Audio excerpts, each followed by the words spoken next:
Thank you, President Strand. Just a few questions. Do we have an estimate of what percentage of citizens who are going to work, going to the store, travel by private automobile versus any other of our multimodal options? I have my own guess. It's pretty high.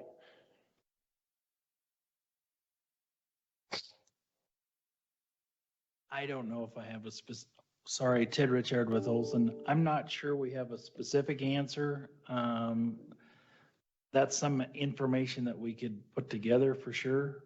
But yes, we all recognize that, but the large majority of people drive cars. And as part of this process, do you try to project that out 10 years from now? How many will be in private automobiles? 20 years from now, how much of our transportation is private automobiles? Is that part of this? Yeah, I mean, we look at that and part of that is kind of evaluating future scenarios. Certainly if we continue to invest in vehicle infrastructure to the level, that's where people will go. People travel by the easiest route possible.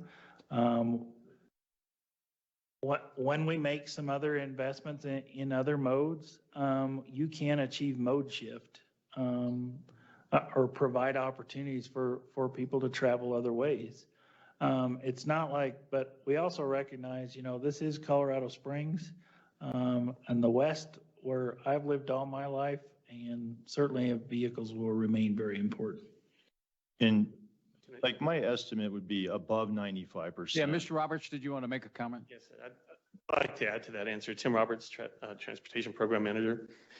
Within the modeling, the PPACG model, it also looks at mode split, and within their model, they, up to the 2045 year forecast, they do also predict a large amount of private vehicles as a major transportation mode. Do you know a percentage? I'm guessing it's above 95%. It's above 90. Like it's in the 90%, not 99. The transit has a good mode split. Cycling is less. Todd might have a better answer here. Mr. Frisbee, we got all the experts in the room. Todd Frisbee, City Traffic Engineer. I wasn't planning to get up to speak today. So, Councilman Donelson, I don't have a specific answer, but that answer can be obtained through census data. The census does a journey to work. Part of their questions they ask citizens is how do they get to work, and what mode do they use? And when you look at that data, the last time I looked at that data, what I remember, somewhere in the high 80s of personal using a single occupant vehicle. Is that national data? No, you can look it up by city, by region. And last time I looked in Colorado Springs, it was somewhere in the high 80s.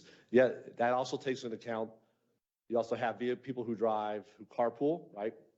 So that's also use of a personal vehicle. That percentage tends to be in the single digits.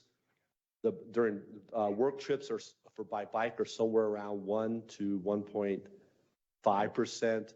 Transit, what I just kind of remembering 4 to 5%. If you kind of add up the numbers, also they include in that folks that work at home as well in that percentage. So it's data that can be looked up. It's all online.